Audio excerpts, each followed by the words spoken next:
So I looked at the fact that it took me 15 minutes to get through the basics, and I thought it over, and I think this is probably going to have to become a three-part video. So what I want to do in this part is I want to talk about the difference between a link turn and an impact turn, and along the way I'm going to talk about what the negative can do. So I'm going to talk about harm turns and solvency turns. A solvency turn corresponds to a link turn, and a harm turn corresponds to an impact turn. Then I'm going to talk about double turns, and probably in just getting through that, that's going to fill up the second part of this series of videos. So, you know from the first video that a turn is where you take an argument and you say the reverse of it is true, that the relationship that was asserted, that the claim that was asserted is backward. Now, there are two different kinds of turns that you can argue, and for me to explain them, I'm going to need to explain that there are three argumentative moves that show up consistently all throughout debate. And those three are describe how things are, make a cause-effect claim, and then make a good-bad claim. So, describe how things are. Among the stock issues, the stock issue that describes how things are is inherency. Here is what the present system is doing and whether it can make our significance, our problem, our harm go away. Then the cause-effect claim is solvency. If you adopt the plan, it will make the harm go away, or it will prevent the harm from happening. Some affirmatives are written that way. Something will happen if we don't act at once, and it's in the future. And then the good-bad claim is significance. Here's the harm, here's why it's bad, here's how many people are affected, here's the impact to it. In the parts of the disadvantage, the part that corresponds to description is uniqueness. Here are the baseline conditions right now against which we're arguing this disadvantage, and the negative will say that if you vote negative, if you don't adopt the plan, we will escape the impact. The impact is not inevitable. It can be escaped by a negative vote to not do the plan.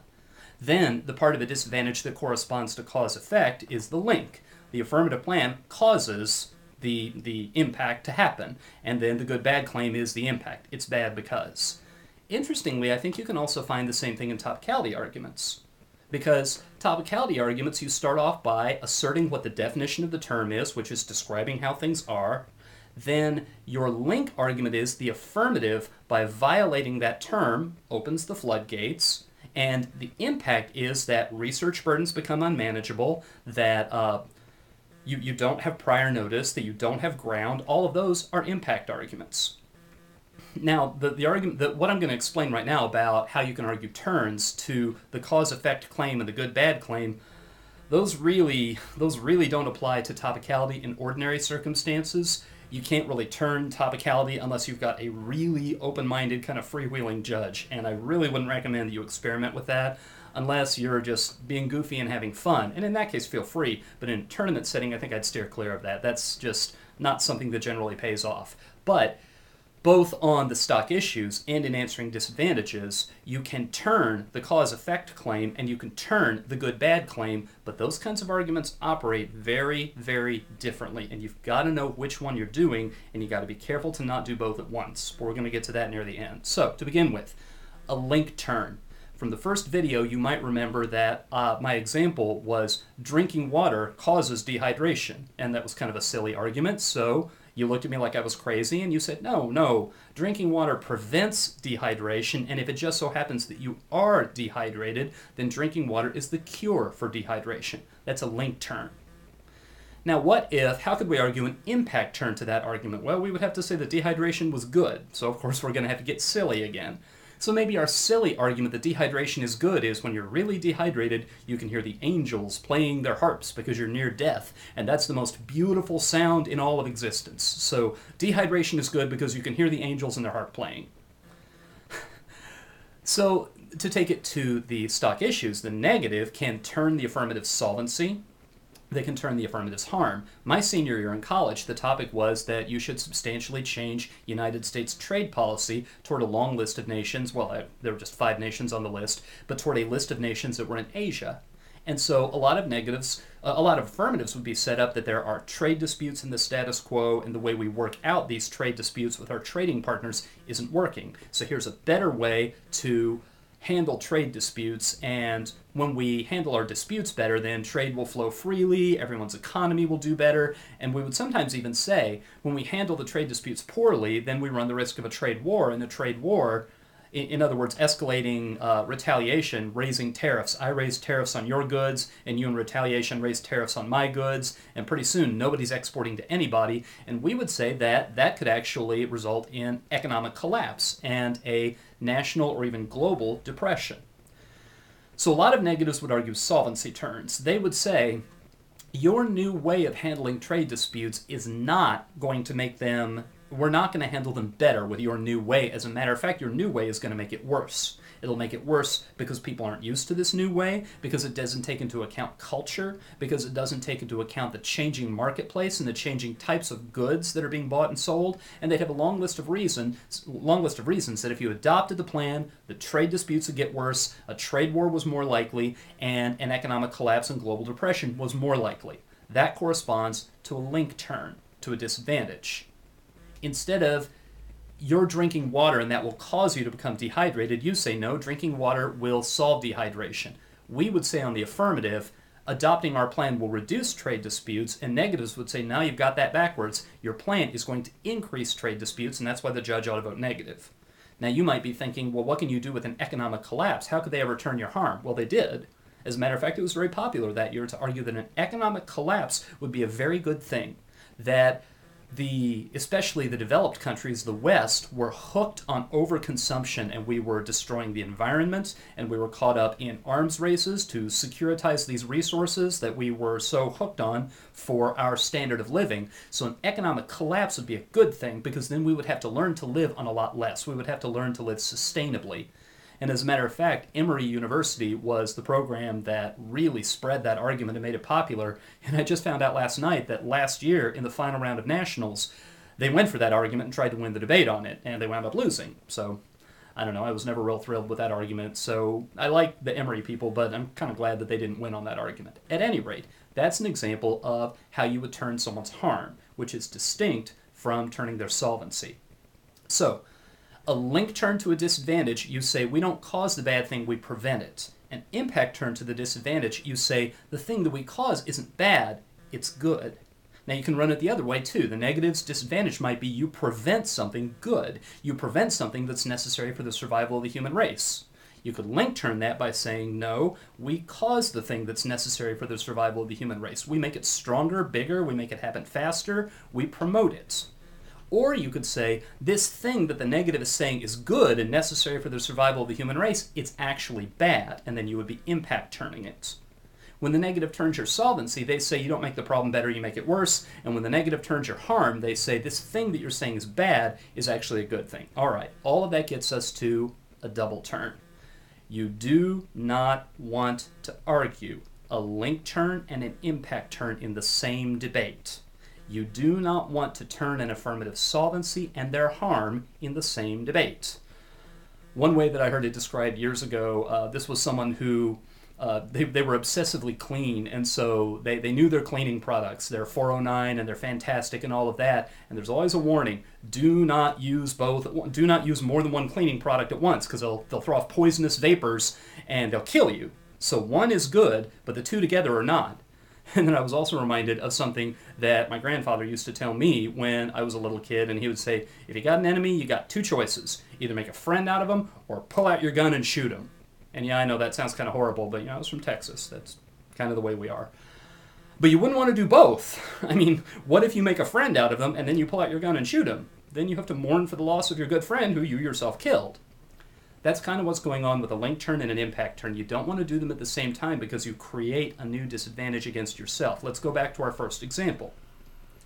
Drinking water causes dehydration, and dehydration's really bad because of metabolic stress and death. Well, what if you come in guns ablaze and all gung-ho, and you're going to turn every part of this disadvantage? So drinking water doesn't cause dehydration, it solves dehydration. And furthermore, dehydration's not bad, it's wonderful, because the most beautiful experience in all existence is to hear the angels play in their harps, and you can only do that if you're dehydrated. We'll put those arguments together. If you drink water, you won't be dehydrated, you won't get to hear the angels play their harps, and that's the most beautiful experience in all existence. Therefore, the judge should vote negative, and you shouldn't drink water. Or, what if you are running one of those trade policies, a new and better way to solve trade disputes, And the negative comes in guns ablaze, and then they say, no, you'll make trade disputes worse. You'll make it more likely that we're going to get into a trade war, which will destroy trade with all of our trading partners and lead to a depression. And furthermore, a depression would be a good thing because it would break us of our over-consuming habits, and then we would have sustainable habits, and we would stop destroying the environment and stop fighting resource wars for all of these resources upon which our overconsumption depends. Well, in that case, the judge ought to vote affirmative, because the affirmative plan is going to cause more trade disputes. It's going to bring about the global economic collapse, which would be a good thing. So, link turn, impact turn, you always have to watch carefully. Make sure which of those you're actually arguing. Don't argue them both in the same debate. So, one last thing I'll say before I bring this down to a close and get to the third part, where I'm going to get into the role of uniqueness, how to kick out of an argument based on which turnarounds you're dealing with, and then the idea of a clean turn. But the last thing I want to say is what you will hear very inexperienced debaters or debaters who have not been guided through this, what you'll often hear if there's both a link turn and an impact turn is they'll say, these arguments contradict, so throw them both out. No, don't throw them both out. What you've got to do is you've got to think very, very carefully. How can I capitalize on this? Remember what we talked about in the first video.